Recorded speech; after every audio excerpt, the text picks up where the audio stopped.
Merhaba arkadaşlar, örgü kanalıma hoş geldiniz. Kız çocuklarımız için hem örgüsü kolay hem de çok güzel bir elbise yaptım. Bugün bu elbise anlatımını sizlerle paylaşmak istiyorum.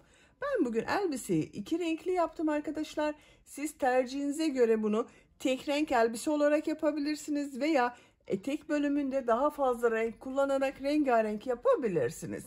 İki katlı gibi görünen bir elbise arkadaşlar, bakın. Şu şekilde görüntüsü çok güzel. Elbise örgüsüne yakadan zincir yaparak başlıyorum.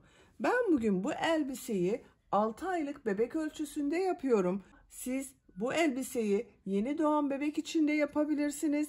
1, 2, 3, 5 her yaş kız çocuklarınız için yapabilirsiniz. Bu elbiseyi yeni doğan bebek için yapacaksanız aynı sayıda başlayabilirsiniz. Bu arttırma sırasını benim yaptığımdan 2 sıra önce bırakırsanız yeni doğan bebek için olacaktır arkadaşlar. Bu arttırma sırasını 1-2 sıra fazla yaparsanız da 1-2 yaş arası çocuklarınız için olacaktır. Bakın, bel örgüsünün buraya kurdale ve dantel taktım arkadaşlar. Bu şekilde tercihinize göre siz istediğiniz gibi kullanabilirsiniz. Arkadan düğmeli yaptım.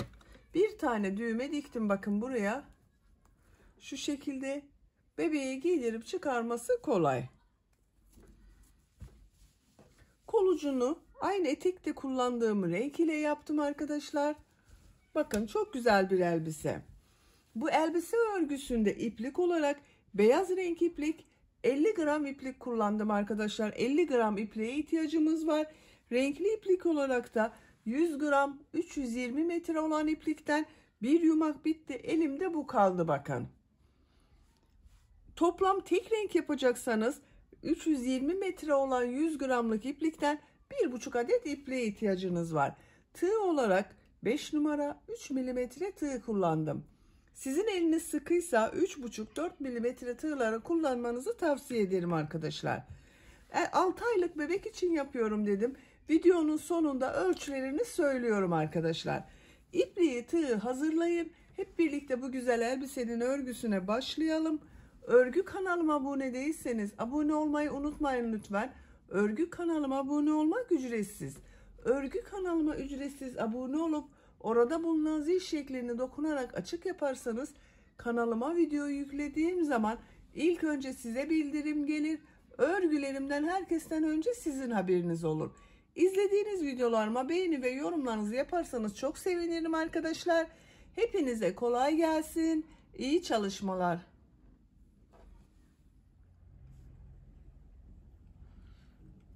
Örgüye yakadan zincir yaparak başlıyorum. İlk ilmeği ben bu şekilde yapıyorum. Size nasıl kolay geliyorsa ilk ilmeği öyle yapabilirsiniz. Zincirleri yapmaya başlıyorum. Çok sıkı zincirler yapmıyorum. 79 zincir yapalım. 79 zincir yaptım. Bak, çok sıkı zincirler yapmadım. Bu 79 zincirin kaç santimetre olduğunu ölçüyorum.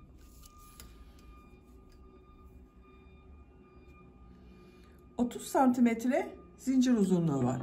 İnç olarak da ölçüyorum. 12 inç zincir uzunluğu var arkadaşlar. Benim elimin sıklığına göre 30 santimetre için 79 zincir yaptım. Bu sırada yaka ayrımlarını yapacağız trabzanlarla birlikte. Tığ üzerine iplik alıyorum. 3 ilmek atlıyorum. 1, 2, 3, 4. ilmek içine trabzan yapıyorum. Bu 3 ilmek atladığımda bir trabzan. Buraya 10 trabzan yapıyorum. Bak, bu 1, 2, 3, 4, 5, 6, 7, 8, 9, 10. Bak, 10 trabzanı yaptım. 2 zincir yapıyorum. Kol bölümü için 18 trabzan yapıyorum. 1, 2, 3, 4, 5, 6, 7,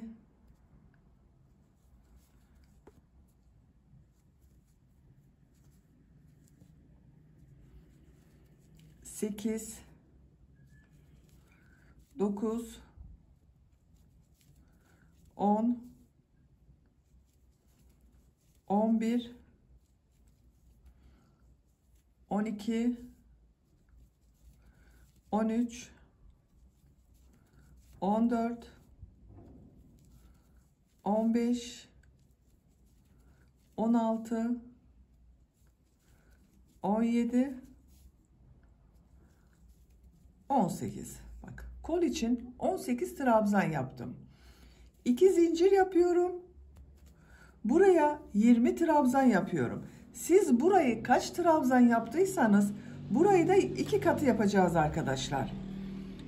Ben burayı 10 trabzan yaptım. Buraya da 20 trabzan yapıyorum. 1, 2, 3, 4, 5, 6, 7,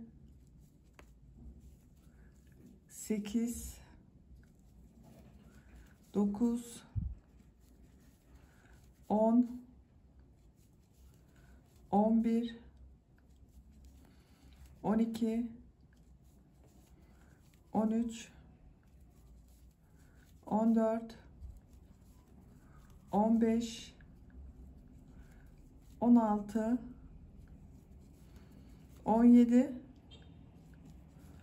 18, 19, 20. 20 trabzan yaptım.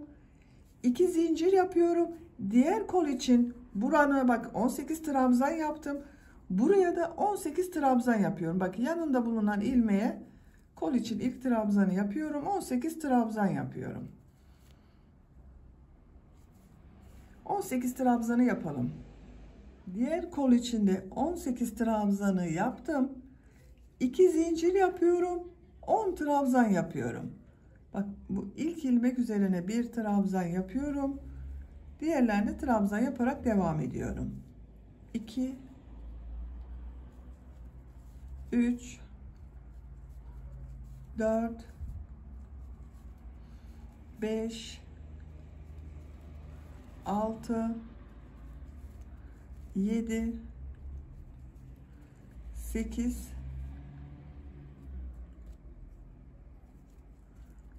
9, 10. Bak 10 trabzan yaptım. Yaka ayrımlarını yaptık arkadaşlar. 10 trabzan yaptım kollar için. 18 trabzan yaptım. Buraya da bak bunun ikisinin toplamı 20 trabzan yaptım. İkinci sıradayız. İkinci sırada yine trabzanlar yapacağız. Bu arttırma yerlerinde bir trabzan, 2 zincir, bir trabzan yapacağız. Bir zincir yapıyorum, örgüyü çeviriyorum. İlk ilmek üzerine trabzan yapıyorum. 10 trabzanı yapıyorum. Bak 1, 2, 3, 4, 5, 6, 7, 8, 9, 10. Bak bu 2 zincir yaptığım yere geldim. Buraya bir trabzan, 2 zincir, bir trabzan yapıyorum. Bak bir trabzan yaptım. 2 zincir yapıyorum. Aynı 2 zincir üzerine bir trabzan daha yapıyorum. Bir trabzan, 2 zincir, bir trabzan oldu. Kol bölümünde bulunan ilmekler üzerine trabzan yaparak devam ediyorum.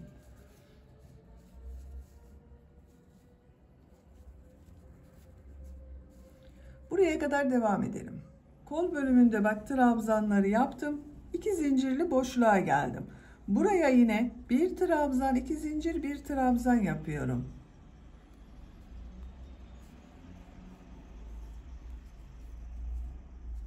Diğer ilmeklere birer defa trabzan yapıyorum.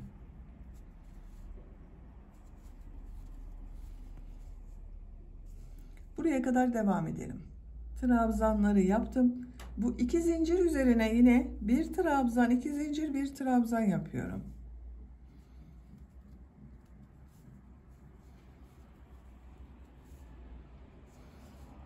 Diğer ilmeklere trabzan yaparak devam ediyorum.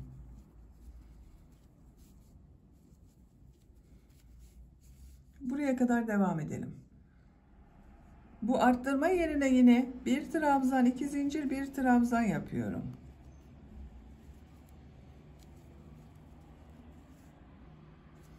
Diğer ilmeklere trabzan yaparak devam ediyorum.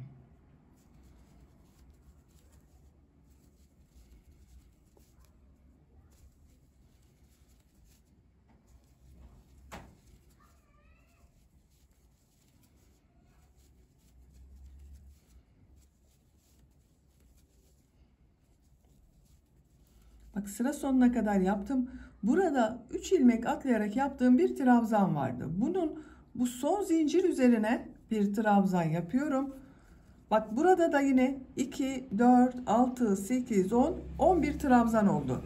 Sıra başında 11 trabzan oldu. 10 trabzan yaptık, bir arttırma yaptık. Burada da 11 trabzan oldu. Bakın arkadaşlar, yakanın şekli böyle. Arttırmalar artık bu bir trabzan, iki zincir, bir trabzan şeklinde devam edecek. Üçüncü sıradayım. Bir zincir yapıyorum, örgüyü çeviriyorum. İlk ilmek üzerine trabzan yapıyorum. Diğer ilmekleri de trabzan yaparak devam ediyorum. Buraya kadar devam edelim. Arttırma yapacağım yere kadar bak, trabzanları yaptım. Bu iki zincir üzerine bir trabzan, iki zincir, bir trabzan yapıyorum.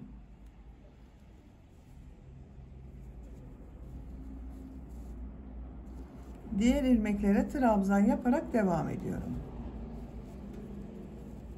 Bakın arkadaşlar, burada yine bir trabzan, iki zincir, bir trabzan yaptım. Trabzanlar yaparak devam edelim. Burada ve burada yine bir trabzan, iki zincir, bir trabzan yapalım. Sıra sonuna kadar tamamlayalım. Sıra sonuna kadar tamamladım. Bak, arttırma yerlerinde bir trabzan, iki zincir, bir trabzan yaptım. Diğer ilmeklere birer defa trabzan yaptım. Yakanın şekli böyle.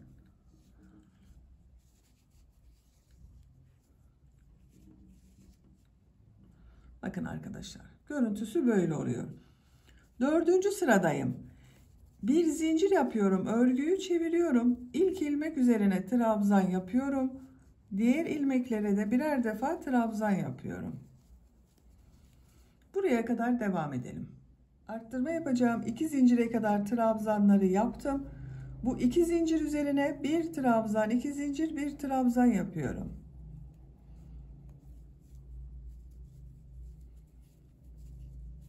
Diğer ilmeklere birer defa trabzan yapıyorum.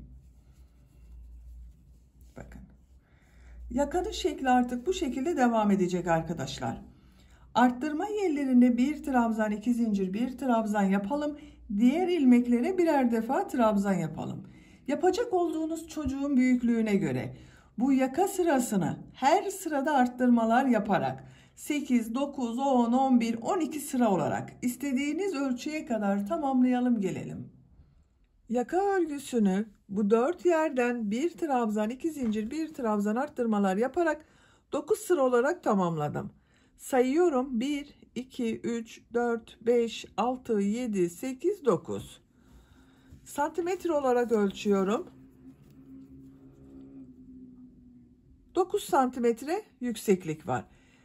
Benim ölçüme göre bu 9 santimetre yeterli arkadaşlar. Siz biraz büyük olsun istiyorsanız bunu 10-11 sıra olarak devam edebilirsiniz. Arttırmalara devam edebilirsiniz. Şu şekilde de görelim. Bakın, yakanın görüntüsü böyle oldu. 10. sırada kol bölümünü gövde bölümünden ayırıyorum. Artık gövdenin örgüsüyle devam ediyorum. Kolları ayırmadan önce bak, bu iki ucu birleştiriyorum. Tek parça olarak gövde yapıyorum arkadaşlar. Bak, en son ilmek ile diğer tarafta bulunan şu ilk ilmeği ilmek kaydırma yaparak sırayı birleştiriyorum. Bakın, tek parça oldu. 2 zincir yapıyorum. Örgüyü çeviriyorum. Bu ilk ilmek üzerine trabzan yapıyorum. Diğer ilmekleri de trabzan yaparak devam ediyorum. Buraya kadar devam edelim. Buraya kadar trabzanları yaptım. Bu arttırma yaptığım 2 zincir üzerine, bak bu arka bölüm için 2 trabzan yapıyorum.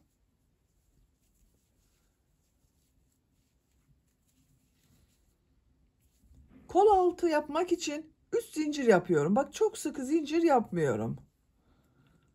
3 zincir yaptım. Tığ üzerine iplik alıyorum. Kolda bulunan bütün ilmekleri atlıyorum. Bak bu 2 zincir üzerine ön bölüm için 2 trabzan yapıyorum.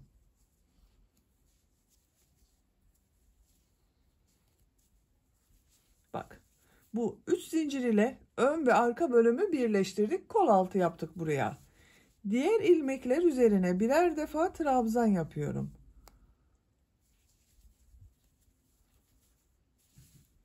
Buraya kadar devam edelim. Diğer arttırma yerine kadar bak ön bölümde trabzanları yaptım. Bu 2 zincir üzerine ön bölüm için 2 trabzan yapıyorum.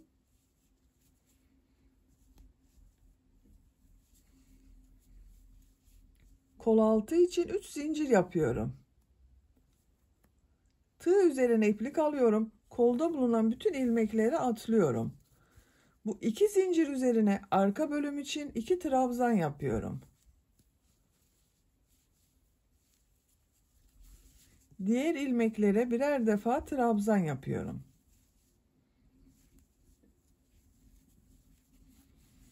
Bak diğer kol altında buraya yaptım.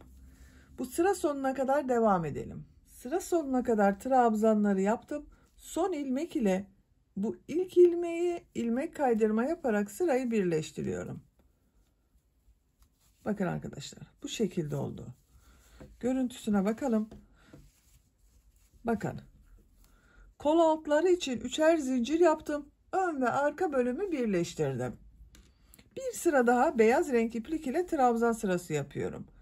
2 zincir yapıyorum. Örgüyü çeviriyorum. İlk ilmek üzerine trabzan yapıyorum. Bu sırada her ilmek üzerine birer defa trabzan yapıyoruz. Bu 3 zincir yaptığımız yere kadar devam edelim. 3 zincir yaptığım yere kadar bak trabzanları yaptım. Burada zincirler üzerine de trabzan yapıyorum. Bak çok sıkı yapmayalım diye onun için söyledim arkadaşlar. Trabzan yapması kolay olsun diye. Bak 1 2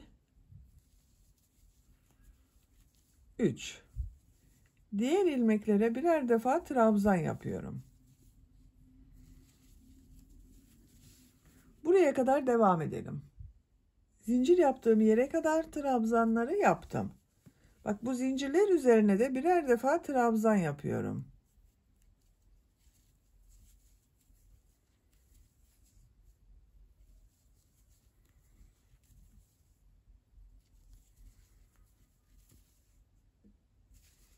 Diğer ilmeklere birer defa trabzan yapıyorum.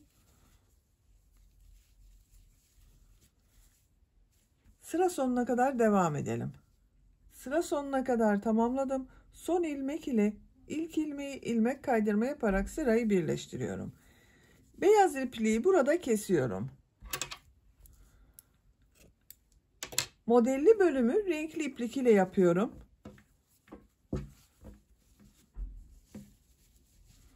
Bakın. Bu şekilde oldu. Bu renk bir iplik kullanıyorum arkadaşlar. Siz istediğiniz renk iplikleri kullanabilirsiniz.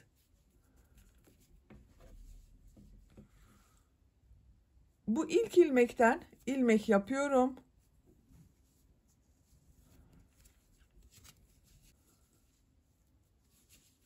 İki zincir yapıyorum. Modelleri bu sırada 2 trabzan, 2 zincir, 2 trabzan şeklinde yapıyorum.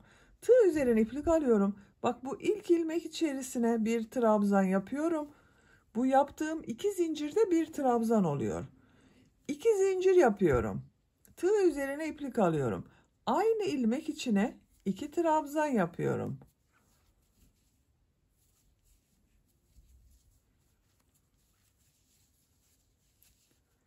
Tığ üzerine iplik alıyorum. 2 ilmek atlıyorum. 3. ilmek içine 2 trabzan, 2 zincir, 2 trabzan yapıyorum.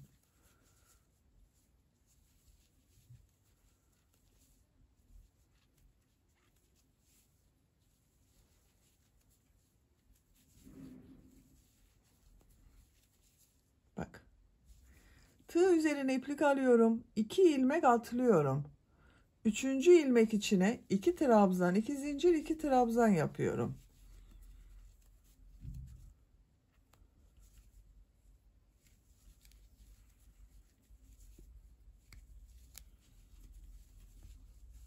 Bu şekilde. Sıra sonuna kadar devam edelim. Sıra sonuna kadar tamamladım. Bak, son model ile bu ilk modeli ilmek kaydırma yaparak sırayı birleştiriyorum. Bu 2 zincir yaparak burada bir ilmek yaptım. Bu ilmeğe bak tığ taktım. İlmek aldım, çektim. Bak, 2 modeli birleştirdim. Bu sırada 2 trabzan, 2 zincir, 2 trabzan şeklinde modelleri yaptım. Şimdiki sırada bu trabzanları 3 trabzan, 2 zincir, 3 trabzan olarak yapıyorum. Bak, bu 2 zincirlik boşluğa ilmek kaydırma yaparak geçiş yapıyorum. 2 zincir yapıyorum. Tığ üzerine iplik alıyorum. Buraya 2 trabzan yapıyorum.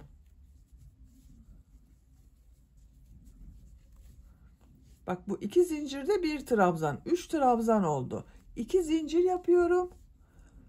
Aynı bak boşluğa 3 trabzan yapıyorum.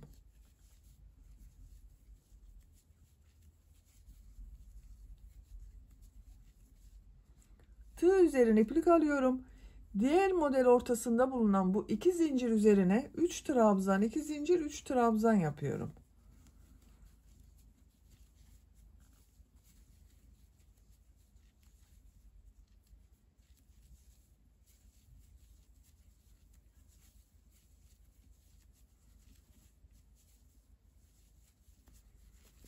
Bak, 3 trabzan, 2 zincir, 3 trabzan yaptım. Tığ üzerine iplik alıyorum. Diğer model üzerine de 3 trabzan, 2 zincir, 3 trabzan yapıyorum.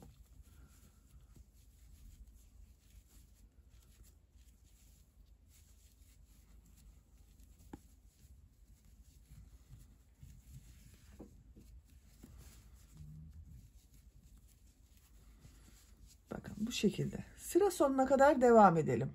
Sıra sonuna kadar modelleri yaptım. Son ilmek ile bak, bu ilk modeli ilmek kaydırma yaparak birleştiriyorum. Bu 2 zincir yaparak burada yaptığım ilmek ile bak. Sırayı birleştirdim. Bakın arkadaşlar. Bu sırada 3 trabzan, 2 zincir, 3 trabzan şeklinde modeller yaptım. Artık elbisenin örgüsü bu model ile devam edecek. 3. model sırasına geçmek için bak, buraya ilmek kaydırma yapıyorum. Bu ilmekten ilmek kaydırma yapıyorum. 2 zincirli boşluğa ilmek kaydırma yapıyorum. 2 zincir yapıyorum. Tığ üzerine iplik alıyorum. Buraya 2 trabzan, 2 zincir, 3 trabzan yapıyorum.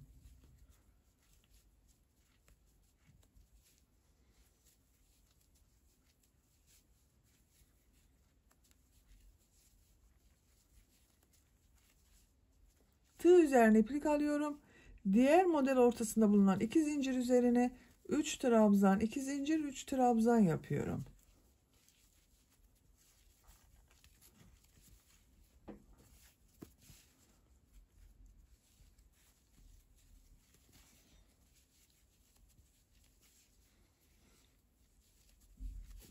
Bu şekilde.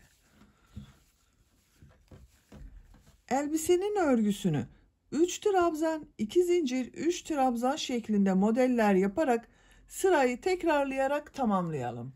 Elbisenin etek modelini 11 model sırası olarak yaptım. 1, 2, 3, 4, 5, 6, 7, 8, 9, 10, 11. 12. sıradayım. 12. sırada pıtırcıklı model yapıyorum arkadaşlar. Siz daha uzun bir elbise istiyorsanız 2-3 sıra daha bu renk ile devam edebilirsiniz. Pıtırcık modelini yapmadan önce. 12. sıradayım. Bir zincir yapıyorum. Tığ üzerine iplik alıyorum. Model ortasında bulunan bu 2 zincirli boşluğa 4 trabzan yapıyorum. 1 2 3 4 2 zincir yapıyorum. Bu son yaptığım trabzanı, bakın şurada bulunan bir ilmek var. Buna tığ takıyorum, ilmek aldım, iplik alıyorum, içinden çekiyorum. Minik bir pıtırcık model yaptım buraya. Tığ üzerine iplik alıyorum. Bu 2 zincirli boşluğa 4 trabzan daha yapıyorum. 2 3 4. Bakın bu şekilde pıtırcıklı bir model oldu. Bir zincir yapıyorum. 2 model ortasına sık iğne yapıyorum. Bir zincir yapıyorum. Tığ üzerine iplik alıyorum. Diğer model ortasına da burada yaptığım gibi model yapıyorum. 4 trabzan yapıyorum.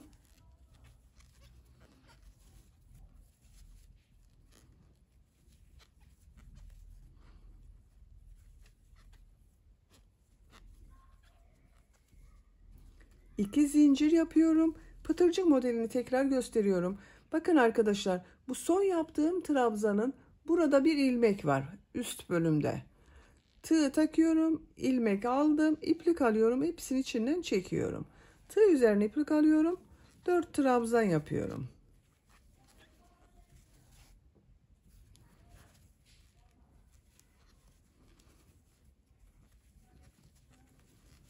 Bakın ikinci modeli yaptım. Bir zincir yapıyorum. 2 model ortasına sık iğne yapıyorum. Bir zincir yapıyorum. Diğer model ortasına yine 4 trabzan yapıyorum. Bakın sonra pıtırcık ve tekrar 4 trabzan. Sıra sonuna kadar devam edelim. Sıra sonuna kadar tamamladım. Bir zincir yapıyorum. Bu modele başladığım ilk ilmek ile ilmek kaydırma yaparak birleştiriyorum. Ben ipliği kestim arkadaşlar. İpliği burada kesiyorum. Bakın şu şekilde ilmek içinden çektim. Bu renk ile bitirdim. Bakın görüntüsü böyle oldu. Siz isterseniz bu elbiseyi bu şekilde de kullanabilirsiniz. Şimdi beyaz renkli iplik ile bakın burada bir kat oluşturuyorum.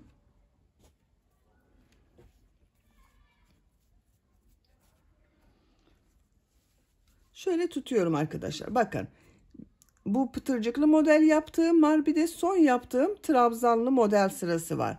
Şöyle tutuyorum. Bakın buraya. İpliği bağlıyorum. 2 model ortası arkadaşlar. Bakın. Bu pıtırcıklı model ve ondan önceki modelden önceki bu modele bakın. Şöyle buradan bir ilmek yapıyorum. 3 zincir yapıyorum. Tığ üzerine iplik alıyorum. Buraya 2 trabzan, 2 zincir, 3 trabzan yapıyorum. Bu zincirle birlikte 3 trabzan oluyor. Bakın 3 trabzan oldu. 2 zincir yapıyorum. 3 trabzan daha yapıyorum.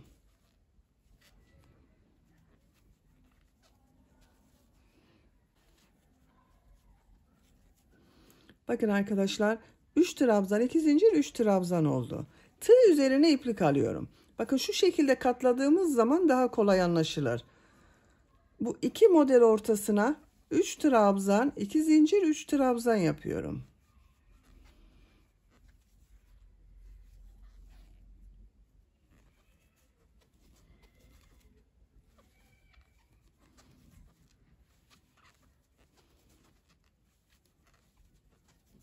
Tığ üzerine iplik alıyorum. Bakın buraya şöyle gösteriyorum. Bakın şu şekilde.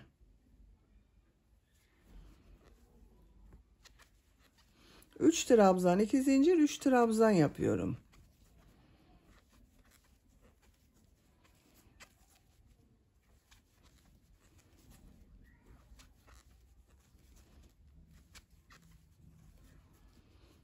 Bakın modellerimiz böyle arkadaşlar. Düz taraftan görüntüsü böyle. Bu iki model bir alt sırada bulunan, iki model ortasında bulunan yerlere yapıyoruz. Bakın buraya, buraya ve buraya yapacağız. Sıra sonuna kadar devam edelim. Modelleri yaparak sıra sonuna kadar tamamladım. Son modeli ilk model ile ilmek kaydırma yaparak birleştiriyorum. Bakın görüntü böyle oldu. Düz taraftan görüntüsü böyle arkadaşlar. Beyaz renkli iplikle modelleri yapmaya devam ediyorum. İlmek kaydırma yaparak bu iki zincirli boşluğa geçiş yapıyorum. 3 zincir yapıyorum.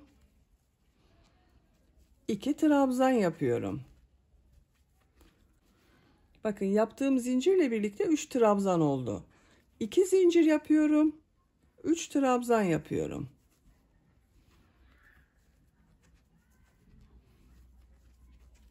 Tığ üzerine iplik alıyorum. Diğer model ortasına 3 trabzan, 2 zincir, 3 trabzan yapıyorum.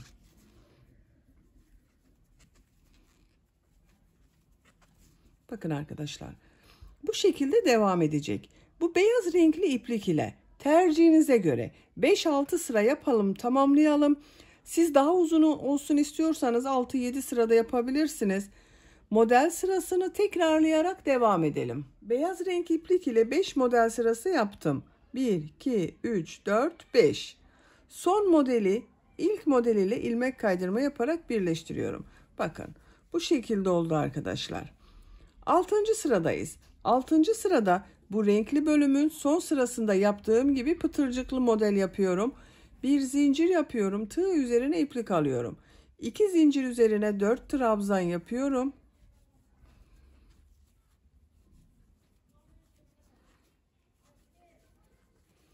İki zincir yapıyorum.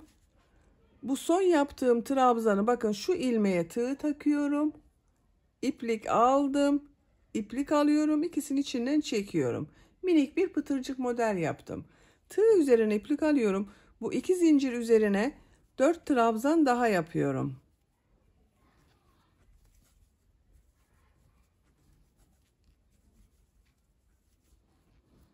Bir zincir yapıyorum. İki model ortasına sık iğne yapıyorum. Bir zincir yapıyorum. Diğer model ortasına 4 trabzan yapıyorum.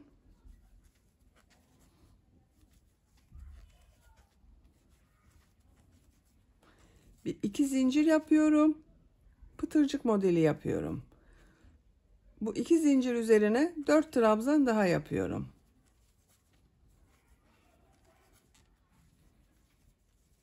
Bir zincir yapıyorum. İki model ortasına sık iğne yapıyorum. Bakın. Burada yaptığımız modelin aynısı. Sıra sonuna kadar devam edelim. Sıra sonuna kadar tamamladım. Bir zincir yapıyorum. Bu son modeli burada bulunan ilmek ile ilmek kaydırma yaparak birleştiriyorum. İpliği kesiyorum.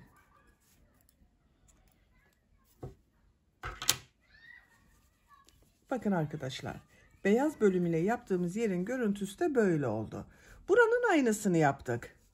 Bu renkli ile yaptığımız son sıranın aynısını yaptık burada.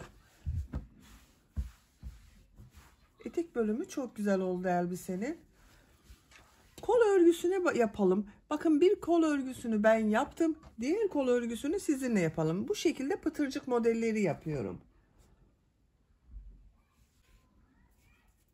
Renkli iplik ile yapıyorum. Siz beyaz renkli iplik de kullanabilirsiniz arkadaşlar. Kol altından başlıyorum. Herhangi bir ilmekten başlayabilirsiniz. 2 zincir yapıyorum. Aynı ilmek içine sık iğne yapıyorum. Bir ilmek atlıyorum. İkinci ilmek içine bir sık iğne, 2 zincir, bir sık iğne yapıyorum.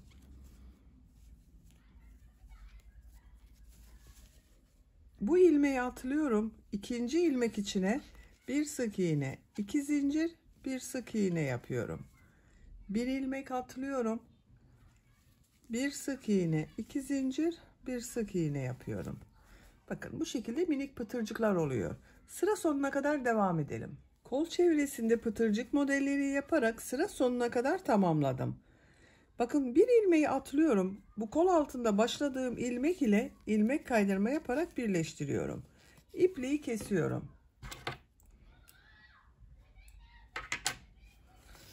Ben içinden çektim arkadaşlar. Bakın bu şekilde oldu. Kolun örgüsü böyle oldu. Diğer kolu da bu kol örgüsünü başladığımız gibi başlayıp yapabilirsiniz. Yaka çevresinde de aynı renk ile bir sıra sık iğne yapıyorum. Yaka çevresinde sık iğne yaparken arka bölüme bir tane de düğme iliği yapacağız arkadaşlar. Bakın buraya da düğmeyi dikerek kullanacağız.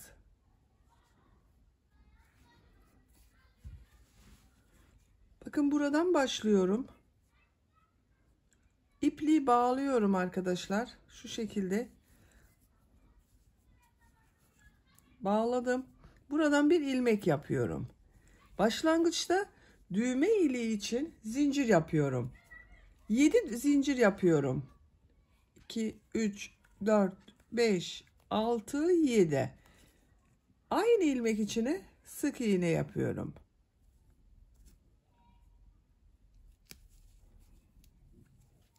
Bakın düğme iliğini yaptım.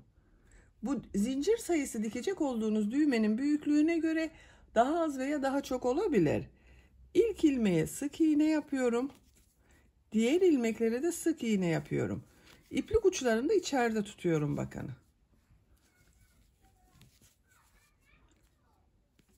Şu şekilde her ilmek üzerine bir sık iğne yapıyorum. Yakanın diğer uç noktasına kadar devam edelim. Yakanın diğer uç noktasına kadar sık iğneyi yaptım. İpliği kesiyorum.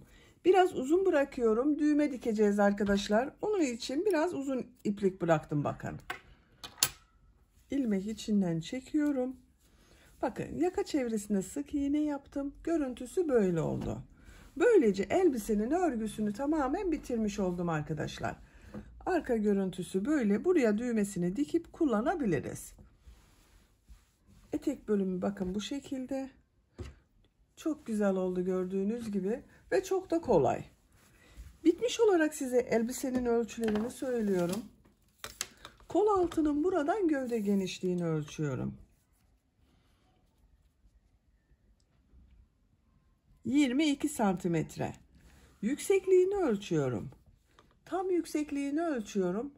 Omuzdan etek ucuna kadar bitmiş olarak 34 santimetre. Kol altından yüksekliği ölçüyorum. 23 santimetre. Bu ölçüde 6 aylık bebek için güzel bir ölçü oldu. Ben bugün bu elbiseyi 6 aylık bir bebek için yaptım. 3 aylık bebeğe de olur arkadaşlar. Bebeğiniz çok kilolu değilse 1 yaşındaki bebeğe de olur. Örgü anlatımının da sonuna gelmiş oldum. Beni dinlediğiniz ve izlediğiniz için hepinize çok teşekkür ederim. Örgü kanalıma abone değilseniz abone olmayı unutmayın lütfen. Örgü kanalıma abone olmak ücretsiz.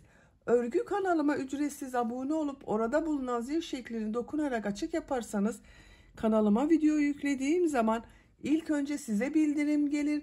Örgülerimden herkesten önce sizin haberiniz olur. İzlediğiniz videolarıma beğeni ve yorumlarınızı yaparsanız çok sevinirim arkadaşlar. Sizlerle yeni örgülerde görüşmek dileğiyle.